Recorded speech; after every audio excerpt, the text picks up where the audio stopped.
వెనెజువెలాను సంక్షోభంలోకి నెడుతున్న America దురహంకారం అంతటితో ఆగే సూచనలు కనిపించడం లేదు. తాజాగా గ్రీన్లాండ్ మీద ట్రంప్ కన్నేశాడు. గతంలో 1-2 సార్లు కామెంట్లు చేసినా ఇప్పుడు హోంకరిస్తున్నాడు. లాటిన్ అమెరికా ఖండం అయిపోయింది. ఇప్పుడు యూరోప్, ఆఫ్రికాలు కేంద్రంగా అమెరికా పనిచేస్తోంది. ప్రజాస్వామ్య ముసుగులో సామ్రాజ్యవాద ధోరణి అవలంబిస్తున్న అమెరికా భవిష్యత్తులో ఏ దేశాలను టార్గెట్ చేస్తుందో తెలుసుకుందాం.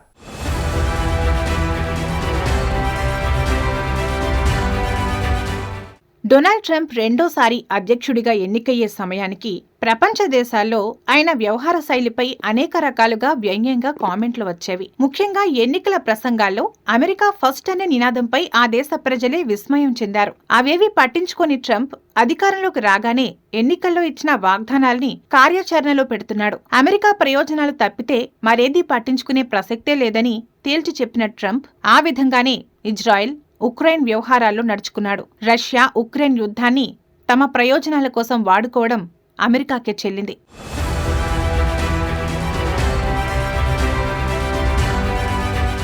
ఉక్రెయిన్కు సాయం చేసినట్టే చేసి అకస్మాత్తుగా ఆ దేశంలో పర్యటించడం, ఆ దేశాధ్యక్షుడు జెలెన్స్కీని వాషింగ్టన్ పిలిపించుకుని బలవంతపు ఒప్పందాలు చేసుకున్నారు. అక్కడి సహజ వనరులను అమెరికా బహుళజాతి సంస్థలకు ట్రంప్ అప్పగించాడు. సుమారు 55 రకాల ఖనిజాలను వెలికితీసే ఒప్పందం చేసుకుంది అగ్రరాజ్యం. వాటిలో లాంథనం, సీరియం, స్కాండియం వంటివి ఉన్నాయి. ఉక్రెయిన్లో లభించే ఇతర మూలకాలలో బెరీలియం, యురేనియం ఉన్నాయి. ఇవి అణ్వాయుధాలు, రియాక్టర్లకు కీలకమైనవి. రాగి, సీసం, జింక్, వెండి, నికెల్, కోబాల్ట్, మ్యాంగనీస్ నిక్షేపాలు ఉక్రెయిన్లో గణనీయంగా ఉన్నాయి.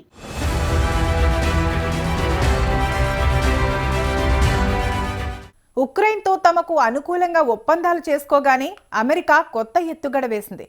వెనెజువెలా అధ్యక్షుడిని కిడ్నాప్ చేసే ముందు అమెరికా మాదక ద్రవ్యాల పన్నాగం పన్నింది. పనామా తీరంలో వెనెజువెలా షిప్పుల్లో మాదక ద్రవ్యాలు ఉన్నాయని అనుమానిస్తూ దాడి చేసి ధ్వంసం చేసింది.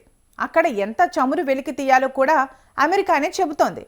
ఇప్పుడు చమురు సంపద కలిగిన మరో 2 దేశాలపై అమెరికా కుట్రలు మొదలుపెట్టింది. డెన్మార్క్ ఆధీనంలోని గ్రీన్లాండ్పై అమెరికా దృష్టి పడింది. గ్రీన్లాండ్ అమెరికాలో భాగంగా మారాల్సిందేనని, అది తమ జాతీయ భద్రతకు అవసరమని అధ్యక్షుడు డొనాల్డ్ ట్రంప్ యంత్రాంగం పునరుద్ఘాటించింది. దానిపై నియంత్రణ సాధించేందుకు తమ వద్ద చాలా ఆప్షన్లు ఉన్నాయని, వాటిలో సైన్యాన్ని వాడే అంశం కూడా పరిశీలనలో ఉందని white house press secretary Karoline Leavitt పేర్కొన్నారు. అయితే డెన్మార్క్, గ్రీన్లాండ్ ప్రజలు దీన్ని తీవ్రంగా వ్యతిరేకిస్తున్నారు. గ్రీన్లాండ్ అధికారికంగా డెన్మార్క్ దేశానికి చెందిన స్వయం ప్రతిపత్తి కలిగిన భూభాగం. 2019లో కూడా ట్రంప్ గ్రీన్లాండ్ ను కొనుగోలు చేస్తామని ప్రతిపాదించగా ఆ ప్రతిపాదనను డెన్మార్క్ తిరస్కరించింది. యూరప్, ఉత్తర అమెరికా మధ్య అతి తక్కువ దూరంలో ఉన్న మార్గం గ్రీన్లాండ్ మీదుగానే వెళుతుంది.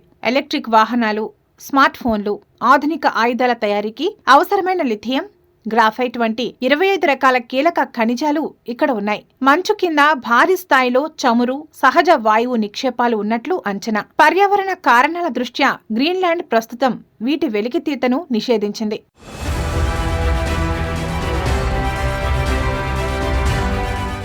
గ్రీన్లాండ్ వ్యూహాత్మకంగా కీలకమైందని, ఆర్కిటిక్ ప్రాంతంలో ప్రత్యర్థులను ఎదుర్కోవడానికి దానిపై నియంత్రణ అమెరికాకు అవసరం. ఆ లక్ష్యం దిశగా ముందుకు వెళ్లడానికి అందుబాటులో ఉన్న అన్ని మార్గాలను పరిశీలించాలని ట్రంప్ తన బృందానికి సూచించారు. వెనెజువెలాపై మరో 20 రోజుల్లో మాట్లాడదామంటూ ట్రంప్ వ్యాఖ్యలు చేయడం, గతంలో ఆయన ప్రభుత్వంలో పనిచేసిన కేటీ మిల్లర్ సూన్ అనే పోస్టు పెట్టడం కలకలం రేపుతున్నాయి. ఈ నేపథ్యంలో గ్రీన్లాండ్ ద్వీపాన్ని అమెరికా తన నియంత్రణలోకి తీసుకుంటుందనే చర్చలు జరుగుతున్నాయి. ట్రంప్ వ్యాఖ్యలను ఐరోపా దేశాలు వ్యతిరేకిస్తున్నాయి. వ్యూహాత్మక ఖనిజాలతో నిండి ఉన్న ఆర్కిటిక్ ద్వీపంపై హక్కు అక్కడి ప్రజలకే ఉంటుందని యూరోప్ దేశాలు ప్రకటించాయి. గ్రీన్లాండ్ మీద అమెరికా దాడికి దిగితే నాటో కూటమి బీటలు వారే అవకాశం ఉంది. ఈ విషయంపై ఇప్పటికే డెన్మార్క్ తో పాటు ఫ్రాన్స్, జర్మనీ, ఇటలీ తదితర దేశాలు అమెరికా వైఖరిని ఖండించాయి.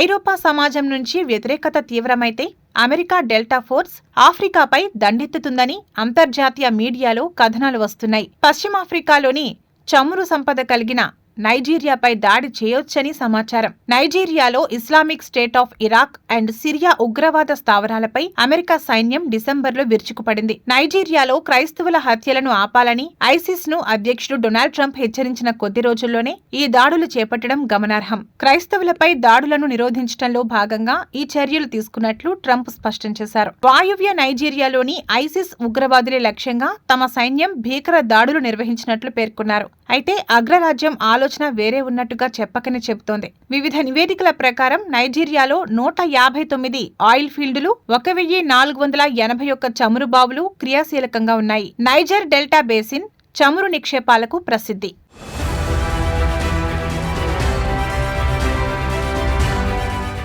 ఏదైనా దేశం మీద దాడి చేసే ముందు ఏదో ఒక సమస్య పేరుతో ఆ దేశాన్ని ఇబ్బంది పెట్టడం అమెరికా నైజం. ఒక ఏడాది ముందు నుంచి ఆ దేశంపై విమర్శల వర్షం కురిపిస్తుంది పెంటగాన్. అక్టోబర్, నవంబర్ నెలల్లో అమెరికా అధ్యక్షుడు ట్రంప్ నైజీరియాపై తీవ్ర విమర్శలు చేశారు. ఆఫ్రికాలో క్రైస్తవులు అస్తిత్వ ముప్పు ఎదుర్కొంటున్నారని, ఇది జాతి నిర్మూలనతో సమానమని ఆయన అన్నారు. నైజీరియాలో పలు సాయుధ సంఘర్షణలు జరుగుతున్న నేపథ్యంలో ట్రంప్ వ్యాఖ్యలు ప్రాధాన్యం సంతరించుకున్నాయి. ఈ సందర్భంగా ఒక మాట చెప్పుకోవాలి. అమెరికా ప్రజలు కూడా ఎన్నికల సమయంలో కొన్ని విచిత్రమైన వ్యాఖ్యలు చేశారు. అమెరికాను పాలించేందుకు రాజకీయ నాయకుడు అవసరం లేదని, ఒక వ్యాపారవేత్త కావాలని వివిధ సందర్భాల్లో అమెరికా మేధావులే అభిప్రాయపడ్డారు. వారి అభిప్రాయాలకు అనుగుణంగా ట్రంప్ వ్యాపారవేత్తగానే ఇతర దేశాలతో రాయబారం సాగిస్తున్నాడు. యూరోప్, ఆఫ్రికా దేశాలకు స్కెచ్ వేసిన అమెరికాకు ఇరాన్ ఉండనే ఉంది.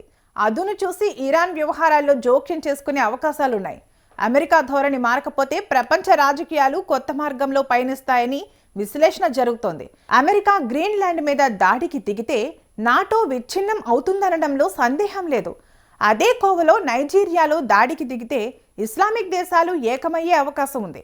ప్రస్తుతానికి అమెరికా పెత్తనం సాగుతోంది. రోమ్ సామ్రాజ్యం నుంచి ఆటోమాన్ టర్క్ వరకు అన్ని రాజ్యాలు కాలగర్భంలో కలిసిపోవడం చూసాం. అమెరికా వంతు ఎప్పుడనేది కాలమే నిర్ణయిస్తుంది.